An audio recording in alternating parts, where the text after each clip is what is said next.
today for Sega's Blue mascot, for it is the Blue Blur's 20th birthday. Hard to believe that my favorite gaming character of all time is almost as old as I am. I'm 22 years old right now, and back in the summer of 1993, I had the honor of playing a very special game. The first video game I ever played on a console. I maybe played Pac-Man in the arcade before that, but really, Sonic the Hedgehog opened me up to a whole new world of gaming that at the time I didn't know was possible. I was only about 5 years old, and to see something like Emerald Hill Zone on the screen for the very first time was just a feeling that I can't even remember anymore, other than just pure childlike awe at just the graphics, the colors, the music. It was literally like entering a whole other world. I mean, it was just insane. You know, when I think live in your world, play in ours, I actually think of Sega, not the PS1. But seriously, it was such an amazing game, Sonic the Hedgehog 2. And as I got older, I quickly picked up the other classics. Now, as I mentioned, it is the 20th anniversary of Sonic the Hedgehog. I am a huge Sonic fan, so to me, it would be a waste if I didn't do something for my favorite gaming character's big anniversary. You know, it's been a long time of him fighting this guy, who is Dr. Robotnik, I'm sorry to say. All you people who still call him Eggman, personal preference, I suppose, but I don't know. I don't like that Sega, like, pretty much permanently changed his name to Eggman starting in, like, the early 2000s or whatever. But that's another story for another day. I want to celebrate the Blue Blur's great moments. And it does seem like a lot of his moments are highlighted in the first 10 years of his career. Everybody remembers the original Sonic trilogy. Even people who aren't big Sonic fans will remember playing Sonic on the Sega Genesis if they had a Sega Genesis or knew somebody that had one. That was like the premier game for the Sega Genesis. It was the game that put Sega on the map, the original Sonic the Hedgehog, back in 1991. 20 years ago today. That is when they released Sonic the Hedgehog, Green Hill Zone, all that great stuff. But, I mean, you know, Sonic the Hedgehog's great and all, don't get me wrong, but a lot of people forget that the games after that were just so superior, especially Sonic 3. Sonic 3 and Knuckles together, which formed what is considered by the fan base, by and large, the greatest Sonic game ever. And I'm not just saying that. That is a very widespread belief that Sonic 3 and Knuckles is pretty much unbeatable. I almost have to agree at this point. Only because, well, as I mentioned, a lot of Sonic's career highlights were in the 90s, and now we are, you know, a good distance away from that. And it seems like Sega still releases stuff that tries to recapture that magic, but it's almost trying too hard. The original Sonic games were just creative on their own because they were, you know, just art. I mean, they were just new. They were something like that gaming hadn't seen before, and, you know, obviously 20 years later we have seen it before, but the originals were just the best. Sonic 3 and Knuckles, you know, chasing after Robotnik. I mean, it didn't have to have a good plot. I mean, it had Knuckles, it introduced, you know, 3 major characters, and I really think once you get over 3 major characters in any game or anything, you know, it gets kind of hard to keep track of. You know, Sonic and Tails are kind of your dynamic duo, and then they added Knuckles to kind of add a little tension to that, like kind of a rival for Sonic, but not, you know, not like a villain, even though he kind of played that role. But, you know, Sonic, Tails, and Knuckles, I think by most that's considered the main Sonic canon. And then they added Shadow in the newer games, and then, you know, I will give them Shadow. Just, he was good. Sonic Adventure 2 was a very memorable game. Shadow was a very good character for that game. I don't like how they kept plugging him into game after game after game and kind of making his story more and more irrelevant, but after that, though, I mean, Rouge, okay, Cream the Rabbit, no, that was stupid, that was just for a portable game, and then for some reason she became this cult classic. And then you had just Blaze the Cat, another one of those weird characters that some people love, Silver the Hedgehog, you see previous. I mean, there's just been some crazy-ass characters. Can somebody explain to me how Silver is a hedgehog? It looks like some kind of pigeon. But I digress. There are a lot of great moments in the Sonic history, obviously starting with those great games. I think the music actually cannot be given enough credit. I actually have had a lot of Sonic music playing in the background of this video because Sonic music just has such a great feel to it for a game, or for, like, I don't know what it is, you know? The newer stuff Well, actually, the newer music is still good. Sega has always been committed to bringing good music to Sonic games, and the old music, though, just had such a great feeling of exploration, of adventure, of, like, you know, not knowing what's around the corner. It's just, the music just gelled really well. Actually, one of my favorite games for music is Sonic 3D Blast, believe it or not. It's not really considered to be one of the better Sonic games. It was released on the Genesis and Sega Saturn in about, like, 96, I think.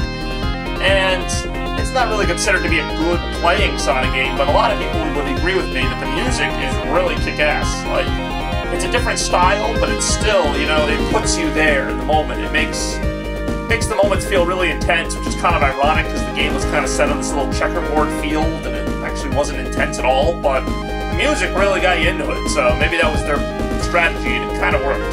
So I love playing that game just for the music.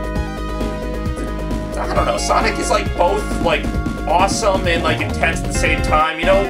I'm not like bashing Mario or anything, but it seems like Mario likes to, you know, it has like their childlike levels, and then like they like to get sinister once in a while, you know, like the Bowser levels have this organ grinder music, and like the Ghost levels have this generic spooky music, and like, you know, they try to like get you with like kind of like a sinister feel, and I mean it works, don't get me wrong, Mario's obviously one of the greats, but I don't know, something about Sonic, like, all the levels have a pretty good feel to them because of the music, and like, when they get intense, it's not like overboard, it's kind of like a... See, because what I've always loved about Sonic is it's very like, I like the robot idea, like, really, Sonic is the only like platforming character that like really just fights robots like all the time, you know, he goes through these complicated, elaborate mechanical mazes, you know, gears and all that. Like, I don't know who thought of that idea, but that was really great. So, you know, you see the first game, there wasn't really too much of that, other than Scrap Brain Zone, you know? This whole idea of, like, super fast hedgehog running through these, like, mechanical, mechanized, techno-like worlds. Like, the worlds really made the game great. I mean, there were just so many things, not all of them involved technology, but I mean, you look at Chemical Plant, you look at Metropolis, you look at Death Egg Zone, you look at Flying Battery, just a ton of levels that dealt with all these like spinning gears and like fun cylindrical things. For me, those are the highlights. That's just something that not too many other things have. I know Donkey Kong levels have factories, there are some other things, but Sonic's kind of known for just fighting this mad scientist who's just like a master of putting together these kind of machinations, and really the Robotnik boss fights are even more awesome. That was always a thing with me as a kid. I was just like always looking forward to that moment when I was first playing the games. I didn't know what the next boss was. I was like, what's he gonna do this time? He'd come out in his helicopter and I'd be like, okay, he's got a helicopter, and then he'd add like a checkered ball to it, or he'd add like fire blasters, or something new would happen. And I'd be like, oh, where's he going with this? And like, you know, obviously now it's predictable as hell, but it's just really cool to see the thought they put into the bosses. Newer Sonic games have maintained that. The bosses are still a highlight for me. The game really focuses well on action. It's an action platformer.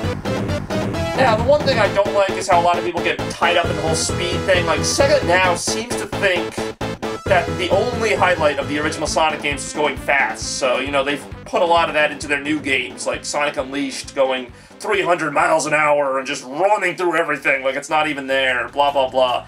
Yeah, it's fun. It's got a certain sense of a thrill to it, but that's not why we played the original Sonic games, I don't think. I don't think we were like, oh, wow, the game goes so fast I can't even see it. How much fun.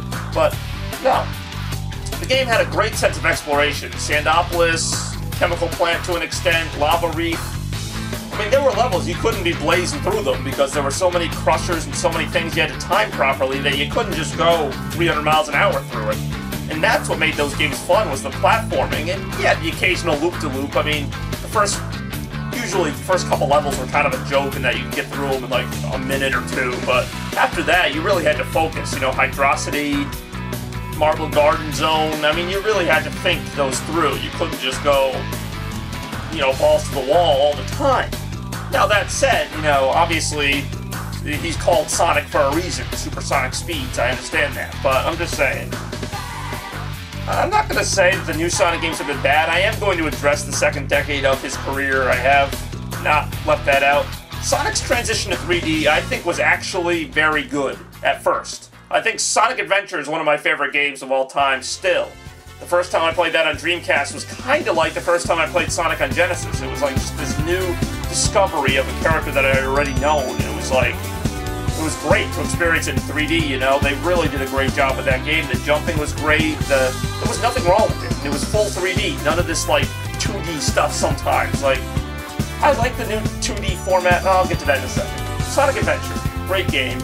You had 6 characters, this massive story. It really felt like an adventure. You know, they really put a lot of work into it, and it showed.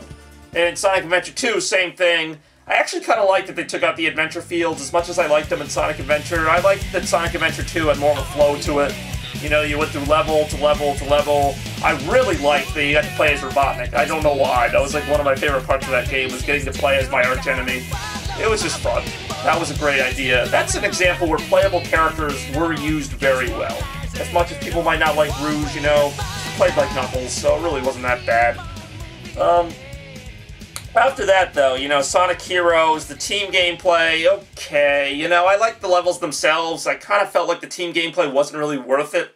I don't know. They didn't really do a whole lot with it. I mean, they could have used some good applications to have, like, Sonic, Tails, and Knuckles working together, other than Tails just flying them across the level. I don't know. For the most part, I just played as Sonic, or, you know, whoever the lead character was.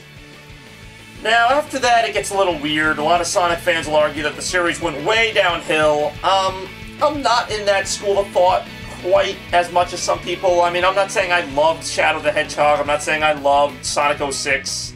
I didn't hate Sonic 06, but I'm not going to give it any awards. I'll give you that right now. And I do acknowledge the game was glitchy as hell. See, the problem is, it doesn't matter how fast the game is, or even if it doesn't have any glitches. It has to be fun. You know, even the old Sega Genesis games had glitches, because they were made in the 90s, and, you know, there were ways to hack the games and have weird things happen. But they were fun anyway. See, the new games, my complaint isn't that the camera's off, or that the glitches make the character go too fast or something. My only complaint about some of the new games is that it's just not fun. It's like I'm going fast, and, you know, nothing bad's happened, but it's not fun. The level design is key. You know, they need those spinning platforms. They need, like, the steps that go up. They need different things that kind of make you think. They need the level to kind of do the talking for them. And there have been some flashes of brilliance. In Sonic Unleashed, I loved the Eggman Land level. They had some really good ideas there. Unfortunately, they were bogged down by the half an hour you spent playing as the Werehog. Then Sonic Colors, I think, was really their best attempt in a long time, honestly. It was a really great game, but I still... something about the whole 2D thing that irks me. It's like they don't think they can make a fully 3D Sonic game, so they throw in these, like, 2D segments to be like, look, it's like the old Sonic. But, I mean, I don't know. I like going back to the past, don't get me wrong, but it is 2011. I feel like they could make a more 3D game at this point, especially when they made one in 1999 and 2001. I feel like they could make a fully 3D Sonic game and have it be pretty good, just like they did in those days. But it seems like the fan base has spoken. They want 2D. That's all Sonic can do. Just 2D, maybe 3D to go fast for a second, and then back to 2D to do platforming. But you can do 3D platforming. I'm pretty sure Mario has proved that. Pretty sure Sonic proved that in the 90s. I don't understand why they can't go back to that. But anyway, that's a rant for another day. And I will be ranting more about Sonic the Hedgehog in some coming days, because I could talk about this for a long time. But I really just want to celebrate the Blue Blur's birthday. And just happy birthday, Sonic. It's been a great run. I have all your games, Sonic Spinball, Sonic R even, all the good, the bad, the ugly. I got it all. It's been great gaming with you all these years. I'm really excited for Sonic Generations on the Xbox 360 and all that stuff. I can't wait. Ever since 1991, you've provided me with just a great gaming time, and I look forward to following your exploits in the coming years. Here's hoping to another 20. Happy birthday, Sonic.